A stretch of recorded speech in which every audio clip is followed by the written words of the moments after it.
Remember, ये मेरा एक कंसेप्ट आपको समझाना है। रिमेंबर वन थिंग, जब भी आपके पास एक ऐसा SLO हो या ऐसा क्वेश्चन हो जिसके अंदर दो डिफरेंट कॉग्निटिव लेवल्स जो है असिस्ट किए जा रहे हों, तो आपने हाईएस्ट लेवल को कंसिडर करना है। Critically analyse and evaluate character A. पहले आपने एनालिसिस करना था और आखिर वाले में इवेल्युएशन। तो ये जो सवाल कंसिडर होगा, ये SLO जो कंसिडर होगा, it will be of evaluation. Then knowledge से ऊपर कंप्रहेंशन है। Define chemistry also tell us about its impact और on our daily life। Chemistry को डिफाइन भी करें और इसका हमारी ज़िंदगी में क्या किरदार है ये भी बताएं। सो पहले वाला पोर्शन कौन सा वाला है? डिफाइन। दूसरा वाला कंप्रहेंशन या एप्लीकेशन वाला है। तो इसको आपने नॉलेज वाला SLO नहीं कंसिडर करना, आप कंप्रहेंशन या एप्लीकेशन जो हायर ऑर्डर होगा उसको आपने कंसिडर करना है। रिमेंबर, अब which character in story was more brave than the others? More brave than the others. Excellent. दूसरों के साथ वो कंपैरिजन कर रहा है। Remember one thing, हर SLO के शुरू में जो अल्फाज आते हैं, पहला वर्ब जो होता है वो वर्ब फॉर्म में होता है। कौन से फॉर्म में होता है? वर्ब फॉर्म में होता है। वर्ब फेल कहते उसको, फेल एक्शन वर्ड। उस पहले लफ्ज को जो है कमांड वर्ड कहते हैं या कमांड वर्ब कहते हैं। पहला जो लफ्ज होता है that is called command word और कमांड, और वही आपको डायरेक्शन देगा जो हम डिस्कशन कर रहे थे सर, कि आपने करना क्या है। मैं अगर आपको कहूं कि आपने बच्चों को नाउन समझाना है, is the message clear? Sir coordinator है ना, उन्होंने आपको कह दिया सर अब आज बच्चों को नाउन समझा दें। Are the instructions clear? Not clear. आप इनसे ये पूछे कि सर नाउन के मुतालिक क्या बताऊं, आया डिफिनीशन कराऊं या टाइप्स कराऊं या यूज कराऊं, कौन सी चीज कराऊं? यही सवाल है ना। सो वर्ड के मुतालिक जो डिफरेंट एंगल्स है, डिफरेंट एस्पेक्ट्स होते हैं, असल में आपको कमांड वर्ड डायरेक्शन देता है कि आपने करना क्या है। The child will be able to define noun. अब आपने क्या करवानी है? नाउन की डिफिनीशन याद करवानी है। The child will be able to use noun in their sentences. अब क्या करवाना है? ना करवाना क्या है? जुमलों में इस्तेमाल करवाना है। The child will be able to identify और know about different types of nouns. अब अपने टाइप समझाने हैं। ये जो पहला लफ्ज होता है SLO का, इसको क्या कहते हैं? कमांड वर्ड और command word. Is the message clear? Not clear. चेहरे भाग हुई नॉट क्लियर सर, क्लियर है? बिल्कुल, दैट्स क्लियर। ये जो अल्फाज हैं अरेंज, डिफाइन, लेबल, लिस्ट, फला फला, ये कमांड वर्ब्स हैं और ये कौन से लेवल के हैं? ये describe, discuss, explain, express, review, translate, ये कौन से वाले हैं? और ये एप्लीकेशन वर्ड्स हैं। ठीक है, अब आगे कुछ एग्जांपल से मजीद क्लियर हो जाएगा सर। अब आप यहाँ पे देखिए, यहाँ पर कमांड वर्ड कौन सा है सर? एक्सेलेंट। अब आपने बच्चों को राइट अ फ्यू सेंटेंसेस बच्चों ने लिखवाने हैं। अब मैं जिनसे पूछूं उन्होंने जवाब देना है सर। ठीक है सर, चलिए आप बताएं सर, इसमें कमांड वर्ड कौन सा है सर? एक्सेलेंट। अब इन्होंने लिस्ट बनानी है किस चीज की? सिमिलर के लिखनी है, किसी पिक्चर वगैरह। ठीक है, कोई पिक्चर वगैरह कोई पैराग्राफ वहां पर लिस्ट बनानी है। नंबर 2 सर, तीसरे नंबर पर सर कमांड वर्ड कौन सा है?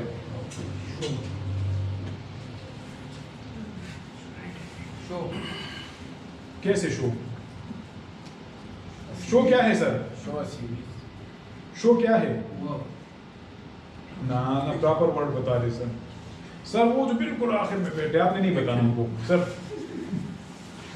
द बैक बेंचर्स अक्सर खतरनाक ही रहे, सर काबिल सड़े नाज देकर। तुम कादिर सही तू निशाता लड़ दी माड़ा मक्को खासा उसरा तू है देख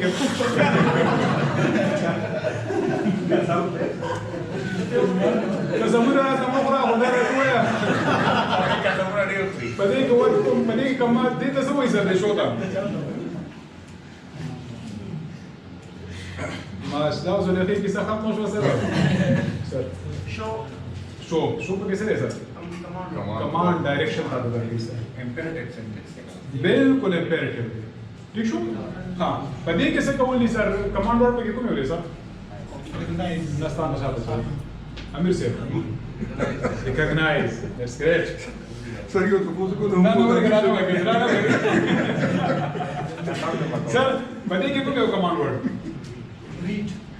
Read दे. पता है कि वो उसमें लिखल पे नहीं कि माशूम माने सिर्फ वो ये ली. Read का बोल दी बस. दा इसको दाओ. देखिए कौन होता है सर? Right. देखिए से कबूल नहीं. Identify कबूल नहीं पकी. बोरा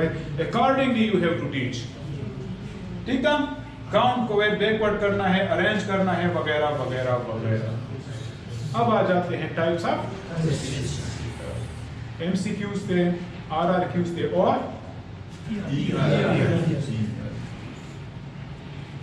बेसिकली अच्छा ये जो ERQ, RRQ है और CRQ है, MCQs वगैरह है, ये अल्फाज जो है ये 2006 के करिकुलम से लिए गए हैं, किसी नेट वगैरह से डाउनलोड किए गए नहीं है सर, बाकायदा करिकुलम डॉक्यूमेंट के अंदर ये अल्फाज मौजूद हैं जिनको हम शॉर्ट क्वेश्चन लॉन्ग क्वेश्चन कहते हैं। एक है सिलेक्टेड रिस्पांस क्वेश्चन जिनको सिलेक्टेड रिस्पांस आइटम्स भी कहते हैं और क्वेश्चन भी कहते हैं सर। दूसरा जो है आपके पास कंस्ट्रक्टेड रिस्पांस आइटम जिनको CRQs भी कहते हैं। इफ यू रिमेंबर उर्दू के करिकुलम मैंने कहा था कि ये ओवरऑल CRQ है, इन्होंने गलत लिखा है, ORQ होना चाहिए था। जिनको हम ऑब्जेक्टिव टाइप क्वेश्चंस कहते हैं उनको सिलेक्टेड रिस्पांस आइटम्स कहते हैं सर। कोई आपसे पूछे कि what are selected response items या क्वेश्चंस तो आपने कहते हैं जो ऑब्जेक्टिव टाइप क्वेश्चन हो। अगर आपके पास दो से ज्यादा ऑप्शंस हैं, दो से तो उसको MCQs कहते हैं, मल्टीपल चॉइस। लेकिन अगर आपके पास दो ऑप्शंस है फिर true false selected no for the survive sir दाखुम दा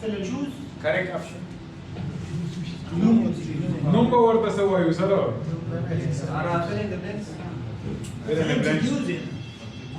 अगर दो से ज्यादा ऑप्शंस आपके पास हैं तो फिर MCQ है, अगर दो ऑप्शंस है तो फिर उनको कहते हैं binary items, BINARY binary items या वर्त BCQs होंगे बाइनरी चॉइस आइटम्स होंगे बाइनरी चॉइस क्वेश्चंस होंगे तो इस वरा multiple choice questions and binary choice questions. This is clear? Be professional teachers ना उसको बस देकर स्ट्रिकी जगह सर हाँ उस दे के बाइनरी चॉइस आइटम्स उनकी देशी पदे की सिटी ट्रू फॉल्स उससे ऊपर ठीक है सर। अच्छा इनमें अच्छा रिमेंबर वन थिंग, ये तो मैंने दो लिखे हुए हैं MCQs और इसके अलावा जो है मैच द कॉलम जो है सर, मैच द कॉलम वो भी सिलेक्टेड रिस्पांस क्योंकि किसे कहते हैं, हर वो सवाल जहां पर ऑलरेडी आपके पास ऑप्शन मौजूद होंगे वहां से आपने ड्रा करके सिलेक्शन वगैरह करनी होगी, they are called selected response items. Constructed किसे कहते हैं, जहां पर भी कंस्ट्रक्टिव नहीं कंस्ट्रक्टेड, आमतौर पर लोग गलती करते हैं ना, जिससे कि अफेक्टिव और इफेक्टिव नहीं। कंस्ट्रक्टेड रिस्पांस से कहते हैं कि चाहे आप एक लफ्ज अपनी तरफ से लिखें, एक लफ्ज फिल इन द ब्लैंक से ऑप्शन नहीं दिए तो constructed response question, fill in the blank से आपने ऑप्शन दिए हैं तो वही सवाल MCQ बन जाएगा। ऑप्शन क्लियर, क्वेश्चन क्लियर, ठीक है। आप एक लफ्ज देते हैं, एक सेंटेंस देते हैं, एक पैराग्राफ देते हैं, पूरा का पूरा ऐसे लिखते हैं, जब आप अपनी तरफ से कुछ ना कुछ लिखेंगे दे आर कंसिडर्ड एज। फिर इसके दो टाइप्स हैं, वन इज कॉल्ड सॉरी ये CRQ सी कहते हैं, RRQ restricted response questions. TOS अगर आपको याद हो तो TOS के अंदर ये अल्फाज थे। शाबाश। अच्छा, RRQ की डिफिनीशन क्या है? हर वो सवाल जिसका रिस्पांस एक लफ्ज से लेकर 3 या 4 सेंटेंसेस हो तो वो प्रॉपर RRQ होता है सर। और ये जो SNC 2020 है मैथमेटिक्स का करिकुलम आप देख लीजिएगा, जो मैंने शेयर किया था निसार साहब के साथ, उसके अंदर बाकायदा लिख कर गया है कि 3 to 4 लाइंस जो है वो जिनकी लेंथ होगी they will be considered as RRQ। ठीक है। फिर RRQ में फिल इन आइटम्स भी है, लेकिन ऑप्शंस आपने नहीं लिए। फिल इन आइटम से मुराद ये है कि आप हमें कोई बीच में कोई वर्ड वगैरह छोड़ दिया, अपनी तरफ से लिख के, अपनी तरफ से। और एक सवाल भी हो सकता है, who is the founder of Pakistan, सवाल भी हो सकता है। फिर है और शॉर्ट आंसर भी हो सकता है, इस तरह मैंने बता दिया। और दूसरी टाइप इसकी कौन सी है? Extended response question. इसकी कोई लेंथ हद मुअय्यन नहीं होती सर। सो जब भी आप बच्चों को कहें कि इसे लिख के, तो बाकायदा इंस्ट्रक्शंस दिया करें कि बेटा 500 अल्फाज की लिख के, 200 अल्फाज की लिख के, 100 की लिख के। एक बच्चा 1 पेज भर देगा, दूसरा 2 पेज भर देंगे, लेकिन क्वालिटी वो नहीं रहेगी। सो ERQ के लिए ये भी है कि आपने बाकायदा इंस्ट्रक्शंस देने हैं, नंबर 1। नंबर 2, बाकायदा आपने डायरेक्शन देनी है। एजुकेशन पर इसे लिखें, यह गलत सवाल है। एजुकेशन के कौमी तरक्की में किरदार पर इसे लिख के, इम्पोर्टेंस ऑफ एजुकेशन पे लिख के, एजुकेशन के help in moral development of the society आपने एक डायरेक्शन दे दिया। एजुकेशन कैन एम्पावर अस, एक दूसरा डायरेक्शन दे दिया। Education can help us grow globally, एक और डायरेक्शन दे दिया। इस तरीके से लॉन्ग क्वेश्चंस दिया करें सर। ये नहीं कि एजुकेशन पे लिख के हर बंदा अपनी तरफ से लिख के, आपने बाकायदा डायरेक्शन देनी है, प्लस लेंथ भी बताना है। अभी जो पेपर्स तो आप लोगों के लिए ना, पेपर्स, गवर्नमेंट का इरादा है कि पेपर्स आएंगे ना। पेशावर बोर्ड के लिए कुछ पेपर्स, कुछ एनालिसिस वगैरह का मैं हिस्सा रहा, तो उन्होंने बाकायदा मार्किंग, ऑनलाइन मार्किंग स्कीम वगैरह वगैरह। सर इस दफा भी होंगे इंग्लिश, फिजिक्स के और केमिस्ट्री के, कल के वो अखबार। हाँ, तो वो फिर मैं आपको 4 पेपर है। चलिए वो फॉर्मेट में आखिर में अगर आप लोग बोर ना हुए तो मैं दिखा दूंगा, अदरवाइज थैंक यू। ठीक है सर, एक क्वेश्चन सर प्लीज। जब हम